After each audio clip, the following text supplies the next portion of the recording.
Chers fans de foot, chers téléspectateurs et téléspectatrices, bonsoir à toutes et à tous et bienvenue dans ce nouvel épisode du Clubhouse de Dribble. Alors, ce week-end, nous nous sommes régalés à vous commenter deux affiches sur Mental TV, la BGL League avec Racing Luxembourg contre le F91 du Delange, la promotion d'honneur avec la Terre de Bicenne contre le FC Mamers 32.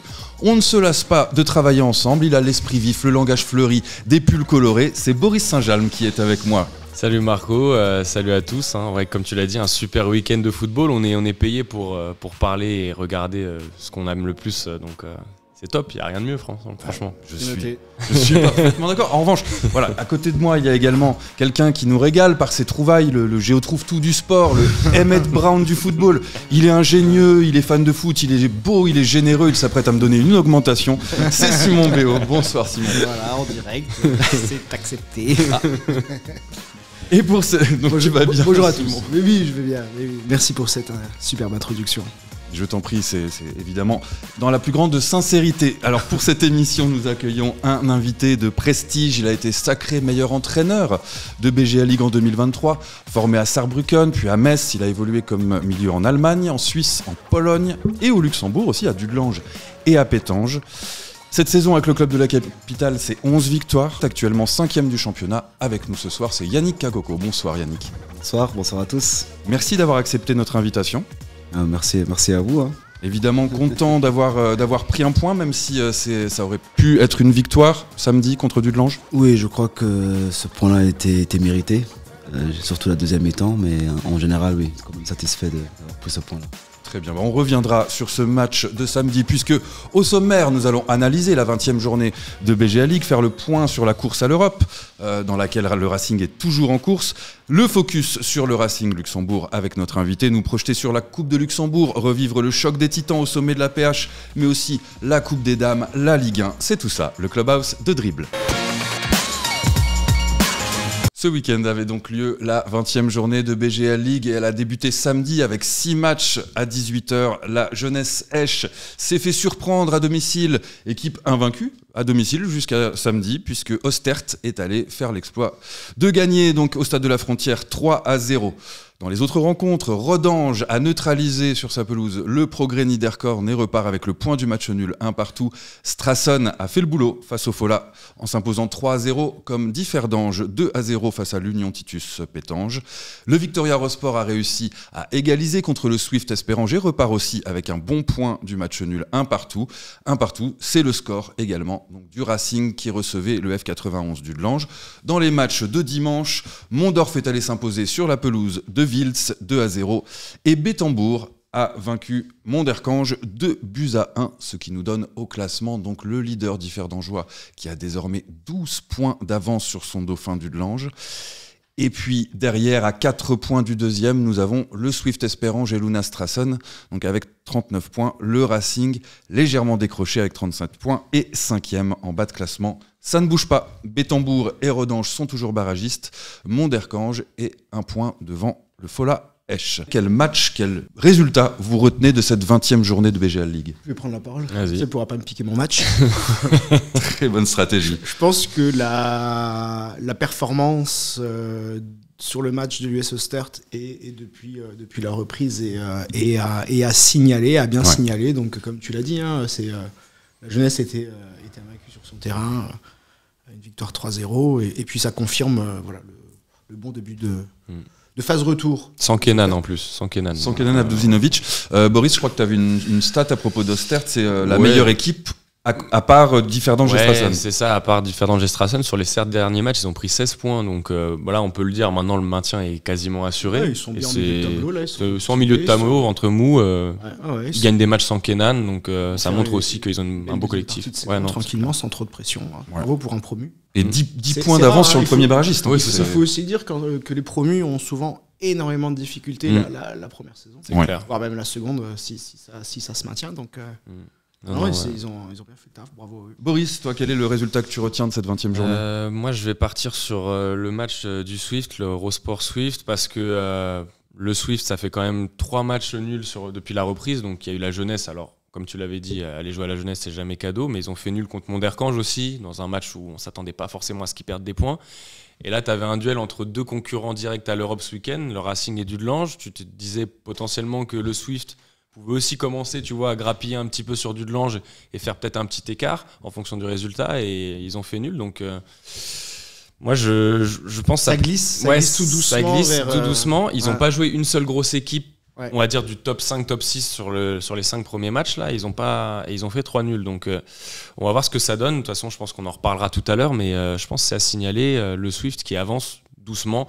Et ça se comprend aussi au vu des départs qu'il y a eu. Et puis, ça risque de continuer. Enfin, avec Swift la Differdange. semaine prochaine, ils reçoivent ça va être dur, le leader. Donc, on en saura aussi plus sur le niveau réel de cette nouvelle équipe, parce qu'on on doit parler de ça. C'est une nouvelle équipe, ils ont perdu presque 10 joueurs. Quelques semaines avec tout ce qui s'est passé. Yannick, quel est le résultat que vous retenez, vous, au-delà du point que vous avez pris sur votre pelouse du stade Achille Hamrel? Je crois que Rosport Espérance, c'est un bon point. Je trouve que, comme vous l'avez dit, Rosport, c'est une équipe qui est intéressante, qui est très très dure à jouer. Nous, on va les jouer maintenant en coupe. Mais oui, c'est un match très très intéressant que j'ai hâte d'analyser ce soir. Puis ça vous arrange aussi. Ouais, c'est un bon point pour. C'est un bon point, ça vous permet de pas être trop rester au contact. Oui, exactement. Exactement, ça prouve encore que chaque match c'est difficile. N'importe quelle équipe, que tout est serré. C'est qui est intéressant encore ici en BGL, mais c'est vrai que ça nous arrange aussi, et nous, il faudra qu'on fasse aussi notre job pour rester là-haut. Bon, alors la surprise pour nous, ça a été surtout à la phase aller, celle du Racing Union Luxembourg, qui était vraiment une équipe en vogue. Vous êtes même la seule équipe à avoir battu le leader Differdange. C'était tout à la fin de la phase aller. Vous avez capitalisé sur cette phase aller pour devenir un prétendant dans la course à l'Europe. Romain Ruffier devient gardien et directeur sportif, on va dire au mois de fin mai, début juin 2024. Il fait en sorte de vous faire venir depuis l'Union Pétange, lui et l'ensemble du staff. Comment cette mayonnaise a-t-elle pris aussi vite? C'est une très bonne question. Mais je payé crois pour que... Grassement d'ailleurs. Plus maintenant encore. Arrêtez. Mais je crois avant tout que c'est que sur le point terrain, c'est les joueurs. C'est les joueurs, c'est le travail avec le staff. En général, les conversations que j'ai eues avec Romain Ruffier ou la présidente, c'était très clair. C'était une des raisons pourquoi j'ai décidé de venir au Racing pour ce projet-là. Et puis après, c'est le travail. C'est le travail de mon staff.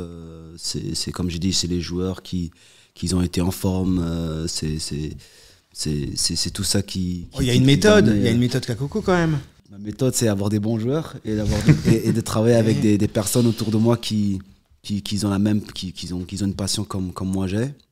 Oui, bien sûr, j'ai mon idée, j'ai mes principes d'avoir toujours dicté le rythme, d'avoir un certain contrôle du ballon. Mais est-ce que ça, c'est ça qui amène à avoir cette belle saison? Je ne sais pas. Parce qu'il y a beaucoup de coachs qui ont des bonnes idées.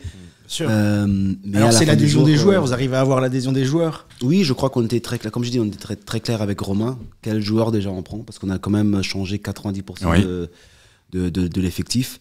Donc on voulait déjà caractéristiques humainement, un groupe qui est sain, qui a de la volonté, qui a faim de gagner. On voulait travailler avec des jeunes joueurs. Et puis évidemment...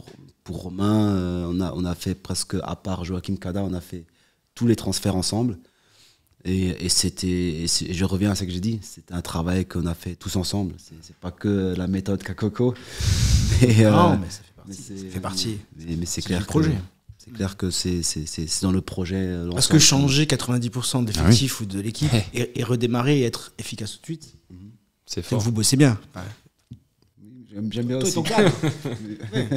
Parce qu'en début de saison, en tout cas, personnellement, ça me laissait dubitatif de voir un effectif autant remanié. On aurait compris très jeune, que ça mette du temps à se mettre en place. C'était un projet à long terme. C'était l'inverse, ça a tout de suite pris.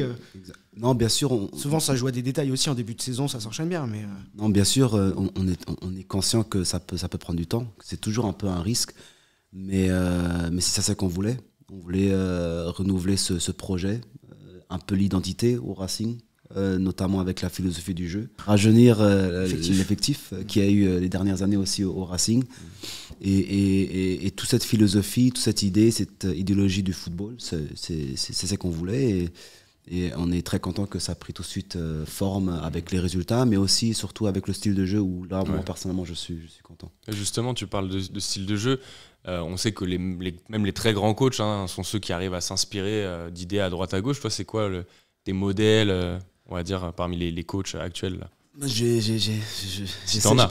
Non, j'essaie de m'inspirer de beaucoup de choses, pas seulement des coachs football, mais basket, quand je pense à Phil Jackson, la façon qu'il travaille en zone, de l'époque Chicago Bulls, j'aime beaucoup Arsène Wenger, comment il a intégré un Cesc Fabregas dans une Premier League au milieu de terrain. À 16 ans, évidemment, Pep Guardiola, la façon qu'il interprète ce jeu de position. J'ai été formé au Bayern où la gagne, la mentalité, donc pas seulement l'aspect tactique, mais l'aspect mental qui m'a toujours inspiré et que j'ai toujours voulu amener ça comme coach. Un ingrédient dans la recette, s'il n'y a pas de méthode Kakoko, il y a une méthode Racing, c'est la formation. Là, vous l'avez dit, des joueurs jeunes, et on a vu hier, mais c'était déjà le cas lors des derniers matchs, l'éclosion d'un Bruno Giestera, 18 ans, qui a permis l'égalisation du Racing. Il fait un sacré match, on le voit déjà. Réussir à jouer dans une équipe aussi compétitive à 18 ans, c'est que tu as du talent. Et moi, je disais, sur le but, tu vois qu'il a presque l'expérience d'un joueur. Il fait pas son âge en fait. C'est-à-dire que tu peux te dire à 18 ans, tu es face au but, tu vas tirer. Il fait le bon décalage, il a vu le bon et le mauvais chasseur. Ouais, voilà, exactement.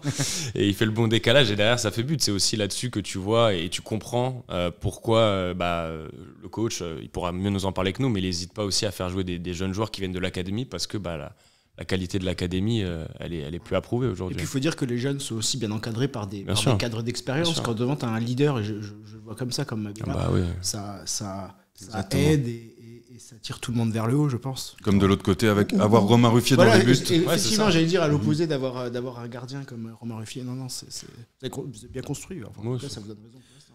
Oui, exactement. Mais ça fait aussi partie du projet aussi au Racing. On a Delvin Skanderovic dans l'équipe, dans l'effectif, qui est aussi directeur de l'académie. Oui. Donc le lien est très sain, où la formation est très importante et moi j'aime bien travailler avec les jeunes joueurs. Donc avec Romain qui est directeur sportif, Delvin Skanderovic qui est directeur académie, on a toujours des belles conversations tous les jours où on peut parler dans ce projet, on peut vraiment travailler rapidement dans ce projet.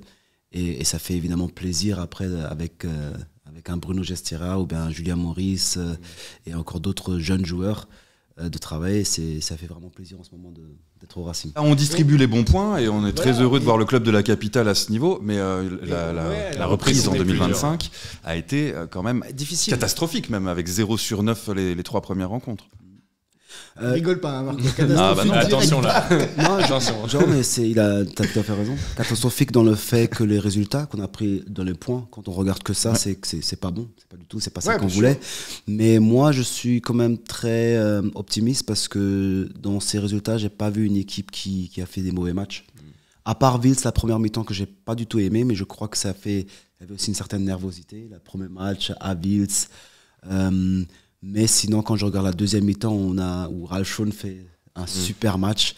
À Ostert, on a eu aussi des belles occasions. On n'a pas été vraiment efficace devant. Et après, Kenan Avdojanovic nous fait 1-0. Et puis à Strassen, je trouve qu'on a fait un des meilleurs matchs. Oui, là, vous n'êtes pas récompensé. Voilà. Et comparé au match qu'on a fait à l'aller contre Strassen, j'ai vu une progression.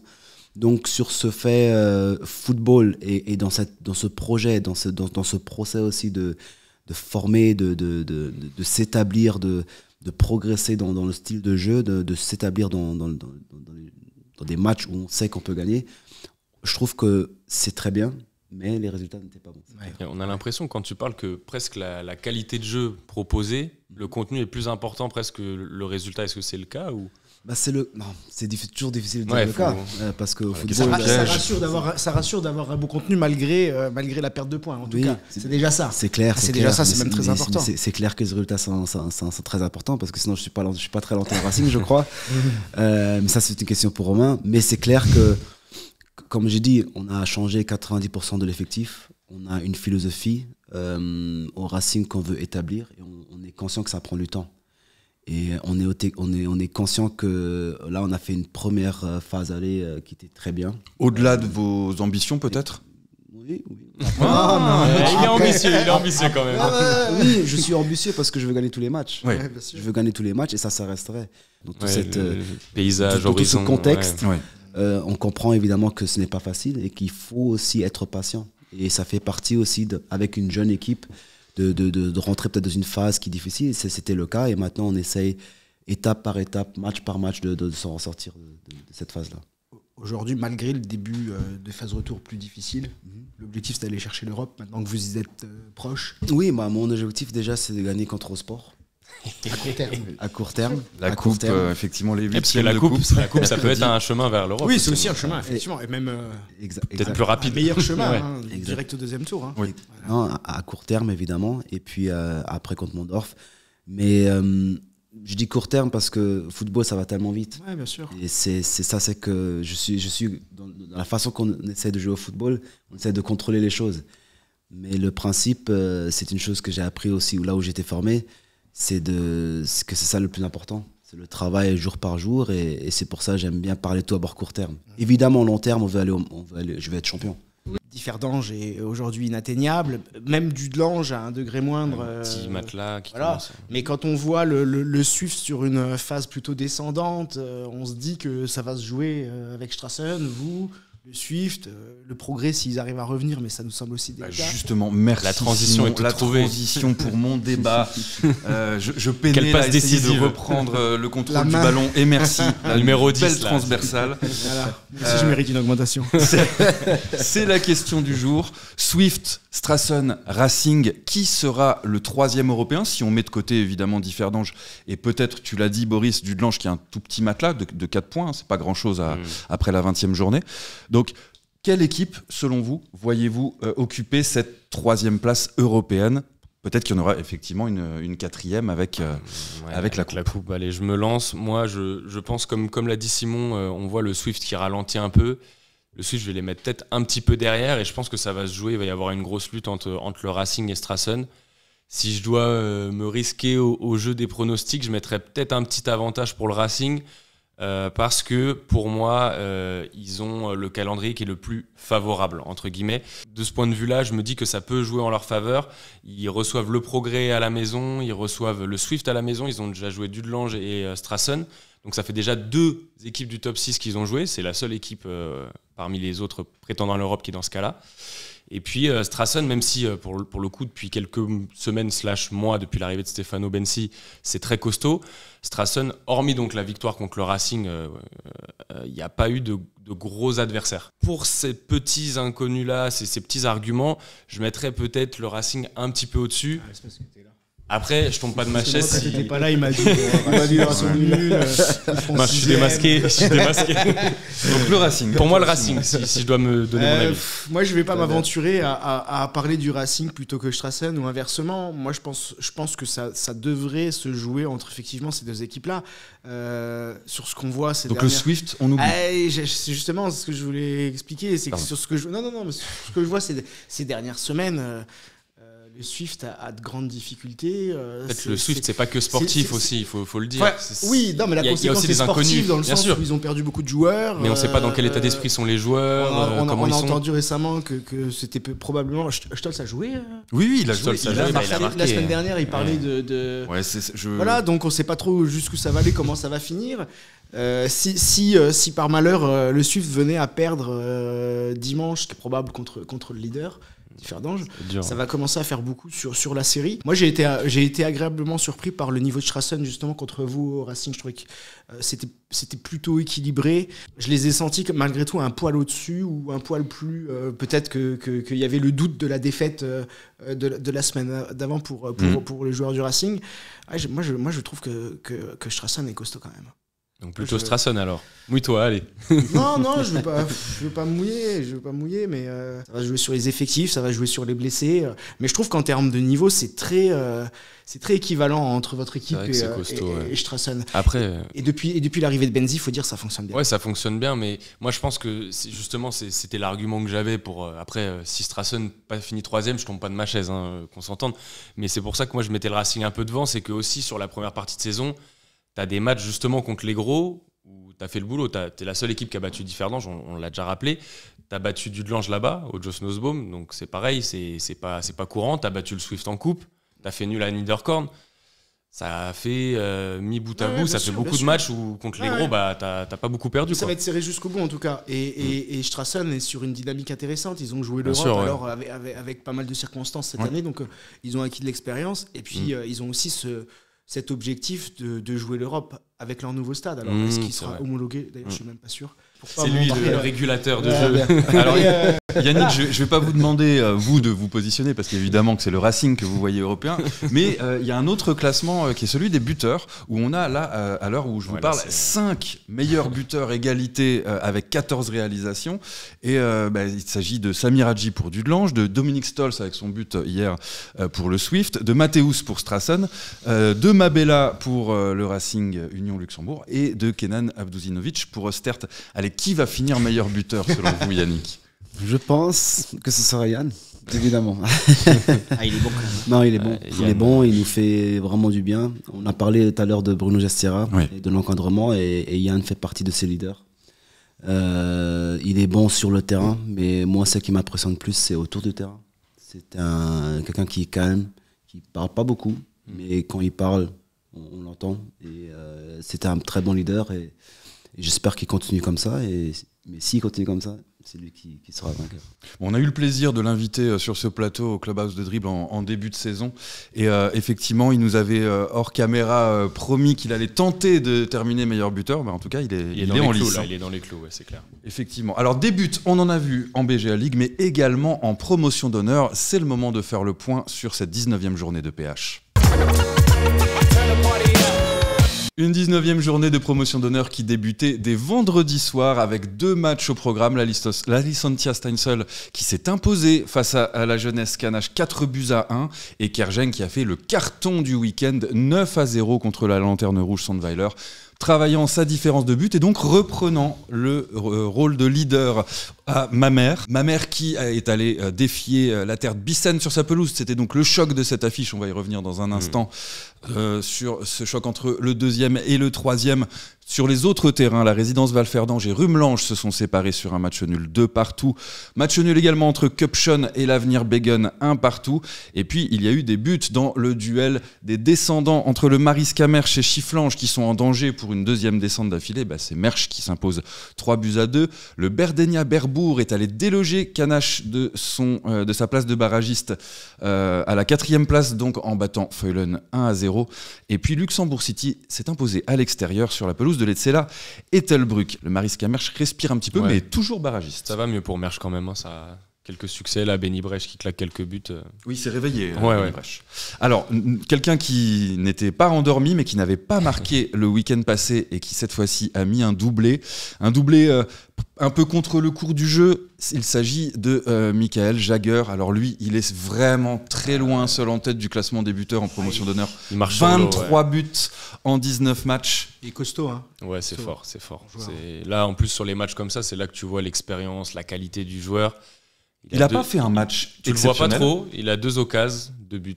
Et en plus, des beaux buts. La tête, il est toujours très très bon de la tête. Dans la surface. Ouais. Sans froid, il ralentit le temps. C'est la qualité des grands buteurs. Tu as l'impression que justement, dans la zone de vérité où tu peux avoir tendance un peu à te précipiter, lui, il ralentit le temps. Et effectivement, on n'avait pas de ralenti hier sur ce match et Michael Jagger nous a permis de voir son action au ralenti.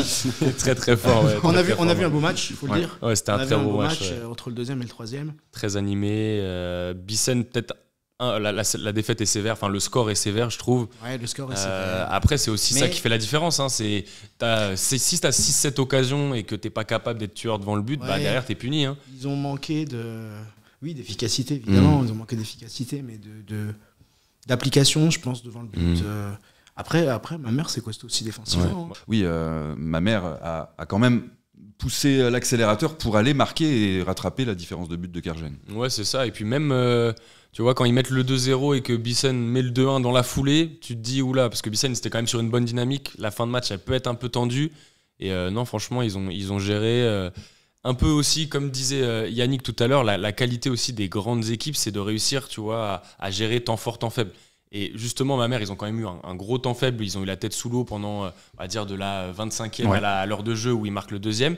Et en fait, défensivement, ils ont réussi. Tu vois, ils prenaient un peu plus de temps, ça restait un peu plus par terre. Ils essayaient un peu on va dire, de conserver le ballon par des phases de possession, ralentir un peu le rythme. Mais au final, ils piquent en contre et c'est ça qui fait la différence sur cette rencontre. Hein. On vous a vu sur la pelouse du stade Achille Hamrel et tenter à un moment de calmer vos joueurs on sentait qu'ils avaient envie. Peut-être par la fougue de la jeunesse, d'aller marquer le deuxième but qui vous donnerait la victoire. Et on voyait essayer de les tempérer. C'est ce que Boris dit. Peut-être que c'est l'âge aussi des joueurs qui a cette expérience de traîner un peu, d'essayer de tuer le match comme ça par ce rythme. Oui, la difficulté, c'est avoir cet équilibre. Je crois que la volonté, c'est pas ça que je veux calmer. C'est juste la façon qu'on va chercher ces espaces qui vont nous emmener à marquer le but.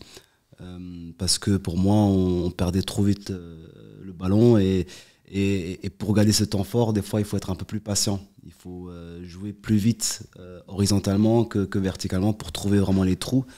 Parce que Dudelange, il défendait très bien à 5, voire à 7, avec les 2-6 devant.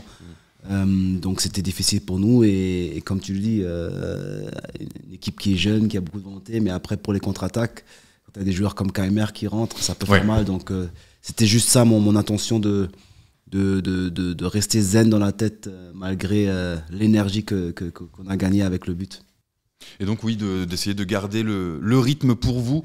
Alors, c'est ce que Bissen a quand même essayé de faire. Hein. Notamment, tu l'as dit, de la 25e à la 60e minute. Bon, puis après, il y a le 2-0. Le 2-0 qui fait mal. Le 2-0 fait mal à la tête. Le 2-0 fait mal, mais dans la minute suivante, il réduisent à 2-1. Moi, je pense vraiment le truc qui tue le match, c'est vraiment le 3-1. Parce que le 2-0, comme ça reste une minute, tu te dis peut-être dans la... Mais à 3-1, c'est dur. Ouais, c'est vrai que le but du 3-1... Ils sont beaux les buts. C'est fort, ouais. Igor Teles Sandos, on n'a pas mentionné son nom, mais il a fait un sacré match et il décale là, sur le côté. Non, franchement, pour Agnoli, qui fait une super entrée aussi, Agnoli, précisé. Très très bon, jeune. Et le but qu'il met, frappe premier poteau là. Magnifique. Alors vous voyez les images à l'écran, mais on vous invite également à aller voir le résumé entier de ce match commenté notamment par Boris.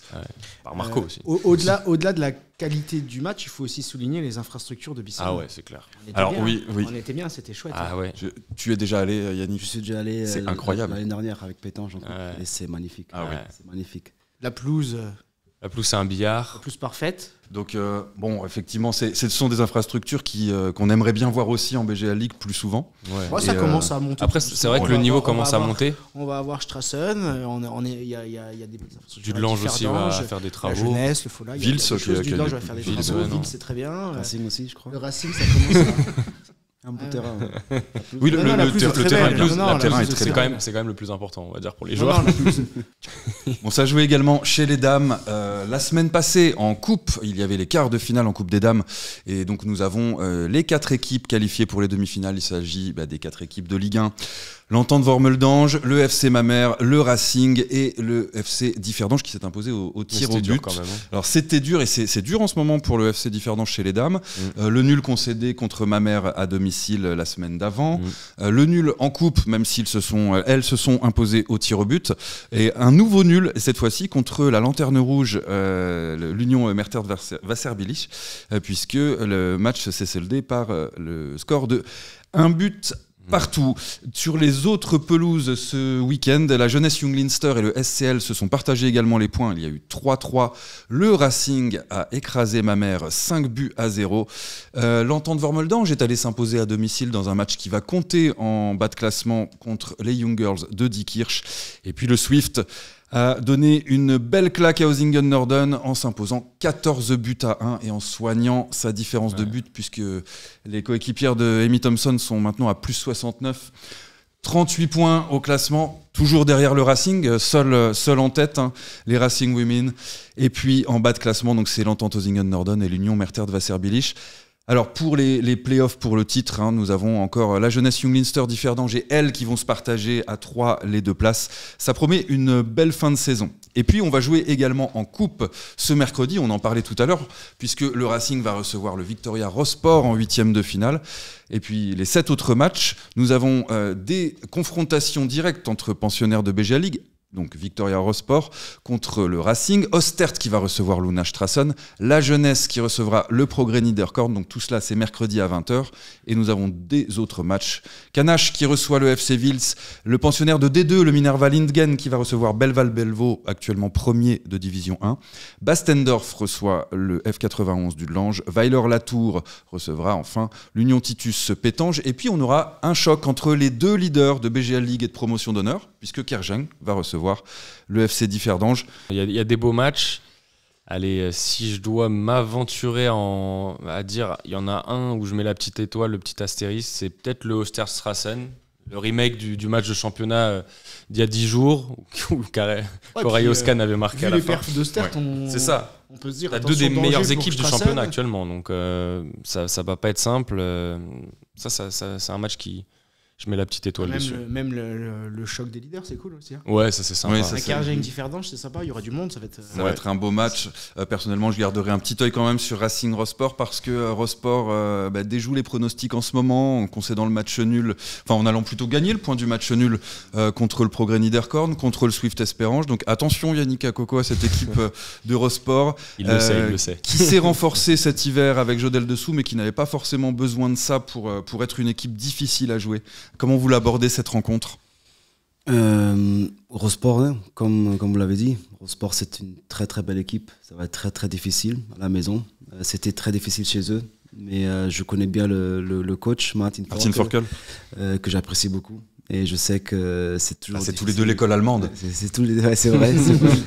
Donc je sais que ça va être un match très très difficile et il faudra que vraiment on soit à 100% pour ce match-là. Très bien, j'espère que vous aussi vous serez à 100% pour aller sur les stades du Grand-Duché pour supporter votre équipe en Coupe de Luxembourg. Merci beaucoup messieurs d'avoir été autour de moi. Merci énormément d'avoir accepté notre invitation Yannick Akoko. C'était un privilège pour nous de vous recevoir. Merci à vous. On vous souhaite bon courage pour cette fin de saison, pour la Coupe. Boris, Simon, je vous dis à dimanche pour le prochain match diffusé sur Mental TV. On réserve la surprise. On verra. Surprise. Quant à moi, je vous souhaite une très bonne semaine de foot, évidemment. Allez, bye bye. Ciao.